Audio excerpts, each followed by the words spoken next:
আগরতলা কেরচৌমনি স্থিত শিবকালী মন্দিরের প্রতিষ্ঠা দিবস উপলক্ষে এক বস্ত্র বিতরণ কর্মসূচির আয়োজন করা হয় বুধবার।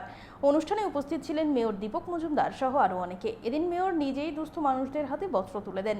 এই উপলক্ষে উপস্থিত সবার মধ্যে উৎসাহ উদ্দীপনা পরিলক্ষিত হয়। এছাড়াও আরও নানা কর্মসূচি হাতে নেওয়া হয়েছে বলে জানিয়েছেন মন্দির কর্তৃপক্ষ। এই অনুষ্ঠানে উপস্থিত ছিলেন মেয়র দীপক মজুমদার। আমরা শুনবো ঠিক কি জানাচ্ছেন মেয়র।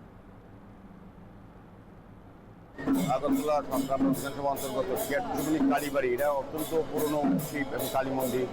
তার 33তম প্রতিষ্ঠা দিবস উপলক্ষে তারা আজ বস্ত্রদানের আয়োজন করা হয়েছে এবং সারাদিন ব্যাপী পূজা অর্চনা হবে, যজ্ঞ হবে। আমি সমস্ত ধর্মবান ব্যক্তি এখানে এসছেন এবং বিশেষ করে আমার খুব ভালো লাগলো যে ধর্মের সঙ্গে সেবা করা। আমরা জানি সেবাই ধর্ম, এটাকে সামনে রেখে তারা কিন্তু আজকে প্রচুর সংখ্যক দিদি বোনদের মধ্যে বস্ত্র বিতরণ করা হচ্ছে।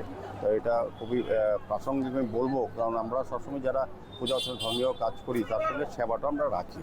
তো আজকে আমাদের মধ্যে আমাদের কর্পোরেটর শিখা ব্যানার্জি মহোদয় আছেন, আমাদের প্রাক্তন পুলিশ আধিকারিক বিকিরাম সাহেব আছেন এবং এই পুজো কমিটির বা কালীবাড়ি মন্দিরে যারা কমিটির সঙ্গে যুক্ত আছেন, সভাপতি সম্পাদক প্রত্যেকেই এখানে উপস্থিত আছেন। তো প্রতি বছরই বিভিন্ন অনুষ্ঠান এই শিব কালীবাড়িতে হয়। শিব চতুর্থীর সময় প্রচুর ধর্মপ্রাণ ব্যক্তি এখানে আসেন, বাবার মাথায় জল দান করেন, দুধ দেন। শিববাড়ি তো খুব জমজমাট এখানে অনুষ্ঠান হয় এবং কালী পুজো প্রতি বছরই এই প্রতিষ্ঠা দিবস উপলক্ষে এই ধরনের অনুষ্ঠান করা হয়।